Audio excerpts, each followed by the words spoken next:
Entrevista con Pedro Ferriz de Con. Central FM. Equilibrio. 7 de la mañana con 37 minutos y tenemos en la línea a Óscar Ocampo. Él es coordinador de energía del IMCO, con un tema muy importante que pues adelantábamos en el resumen de noticias, el huachicol sigue a todo lo que da. ¿Cómo estás, Óscar Ocampo? Te saludo. Muchísimas gracias por estar esta mañana con nosotros. ¿Qué tal, Adriana? Buenos días. Encantado de platicar contigo y tu auditorio esta mañana. Pues habíamos pensado que ya el huachicol, nos habían prometido que ya se había acabado el huachicol, y ahora resulta que todavía no tenemos, ¿no? Bueno, efectivamente recordará el auditorio que al inicio de la actual administración se inició una campaña muy ambiciosa, ¿no? En contra del huachicol, que y hay que decir que en los primeros años, 2019, 2020 quizás, sí se registró una reducción significativa del robo de combustibles y de gas LP específicamente en territorio nacional. Sin embargo, ¿qué es lo que vemos si nos vamos a 2021, a 2022 y al primer trimestre de 2023? Es que el huachicol ha vuelto a ser el pan de cada día y específicamente en 3 estados, ¿no? 3 estados, por ejemplo, concentran más del 80% de las tomas clandestinas detectadas de gas LP, por poner un ejemplo, que son Puebla, Veracruz y Tlaxcala. Y en menor medida, Guanajuato, Oaxaca y el propio Estado de México, Hidalgo. Así es que, bueno, es un problema que se tiene bien identificado dónde están, se tiene bien identificado dónde están los problemas, dónde están los ductos afectados. Y aquí lo que cabe preguntarse es, bueno, ¿dónde está Petróleos Mexicanos, que tiene la capacidad de detectar dónde están estas tomas prácticamente en tiempo real? Sí, llama muchísimo la atención. Nada más para entender muy bien, ¿cuál es la diferencia entre un huachicol de gasolina y un huachicol de gas LP? Para que entendamos todo el auditorio y una servidora, ¿cuál es la diferencia entre una u otra? Al final del día estamos hablando del tipo de ductos, ¿no? Y de la forma de extraerlo, ¿no? Al final del día, el huachicol de gasolina es mucho más fácil de extraer, ¿no? Al ser un combustible líquido. El GLP es un poco más complicado, pero en esencia ambos son los puntos de extracción ilegales en los ductos, en este caso de Petróleos Mexicanos, pero bueno, pues puede ser de cualquiera. Y recuerdo muchísimo, además del problema del robo que efectivamente esto causa, pues esto es muy peligroso, ¿no? Ya tuvimos, y si nos quieres recordar aquel incidente de esta explosión tan terrible, que pues está latente todavía este riesgo. Así es, bueno, recordaremos todos de aquel incidente en Hidalgo el año pasado, si no me equivoco, que precisamente tenemos una fuga en un ducto, llega la población de esa comunidad a huachicolear, ¿no? A robar combustibles. ¿Y qué sucede? Bueno, pues los combustibles por definición son flamables, y en algún punto, por alguna razón, hubo un mechazo que provocó una explosión que costó vidas humanas, ¿no? Así es que no es únicamente un factor económico para Petróleos Mexicanos o para la hacienda pública o para las empresas privadas, sino también es un riesgo para las comunidades que habitan por donde pasan estos ductos. Uh-huh. ¿Quiénes son estas personas que roban este combustible? ¿Son grandes corporaciones? ¿Son crimen organizado, súper organizado? ¿O es la gente, la población que aprovecha estos piquetes, a lo mejor que ya están, pues para hacer sus ventas ahí al minoreo? ¿Tienes idea de algo de esto? Tradicionalmente asociamos el huachicol con las comunidades, con personas desorganizadas, descentralizadas, pero la realidad es que esto es crimen organizado. No, esto es delincuencia organizada de un grado de sofisticación muy elevado. Uh-huh. ¿Dónde acaba? ¿Dónde acaba esta gasolina, este gas LP que es extraído, que es robado? ¿Dónde acaba?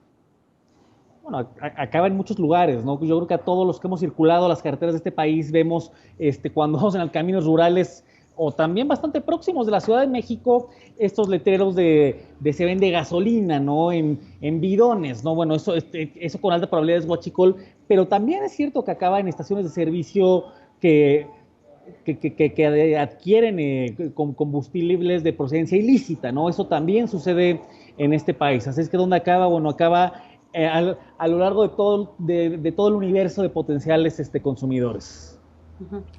Sí, recuerdo la semana pasada, me parece, un reporte del Reforma donde daba la cifra de que el 30% de las gasolinas que están en los automóviles en nuestro país, pues provienen del huachicol, o sea, es decir, de 3 de cada 10 tanques, para ponerlo así en términos prácticos, pues provienen del huachicol. ¿Qué nos puedes decir sobre esto? Bueno,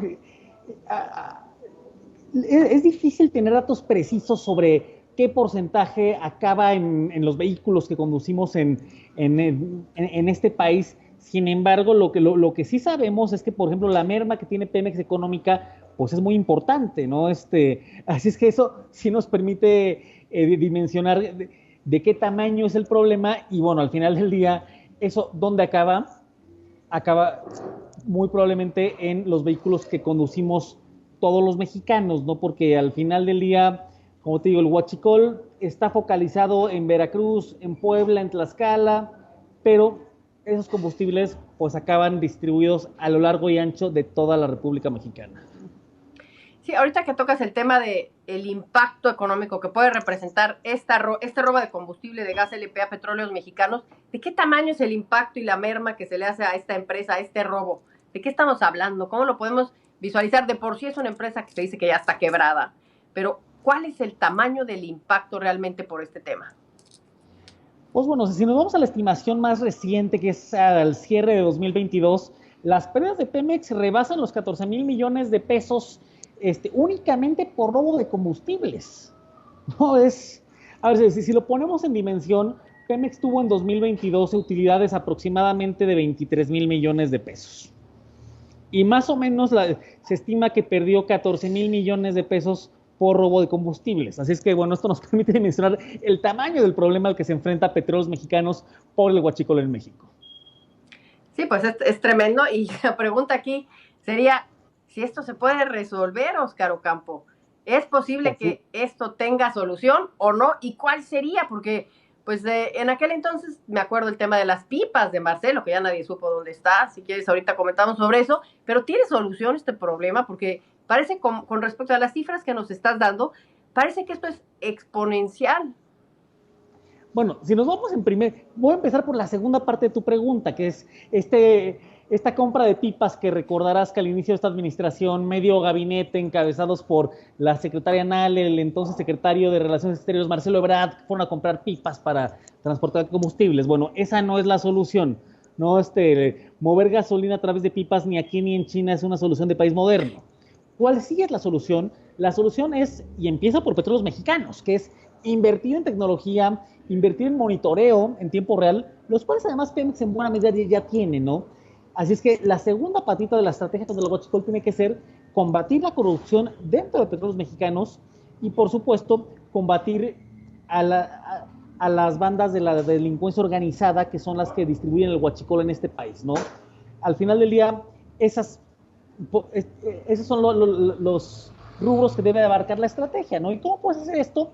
Bueno, en primer lugar, con mucha más trazabilidad de los combustibles que se venden en las estaciones de servicio, es decir, en las gasolineras, ¿no? Muchas más auditorías de dónde vienen esos combustibles.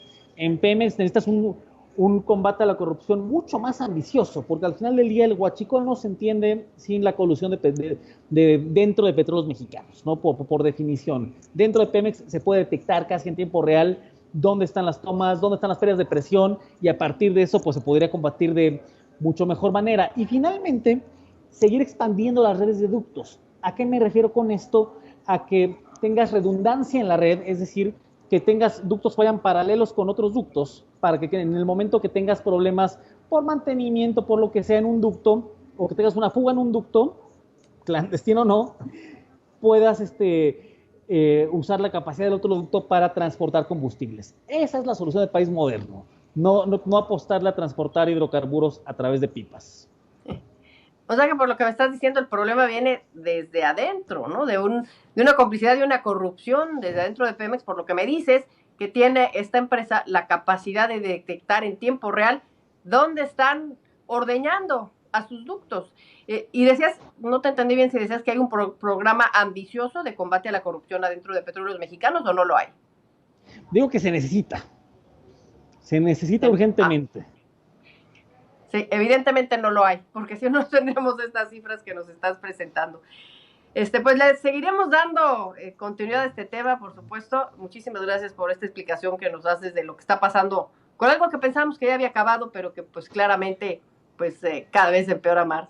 Muchísimas gracias, Óscar Ocampo, coordinador de energía del IMCO, por haber estado esta mañana con nosotros platicando de este tema tan interesante.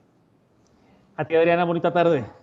Informar es nuestro compromiso. Opinar, nuestra responsabilidad para generar la tuya. Soy tu amigo Pedro Ferriz de Con y desde hace más de 47 años he estado marcando el cambio que México necesita. Mantente en equilibrio en Central FM para que juntos podamos entender todo aquello de lo que te informas. CentralFMequilibrio.com. Te espero para cambiar a México. Central FM Equilibrio, marcando el cambio que México necesita.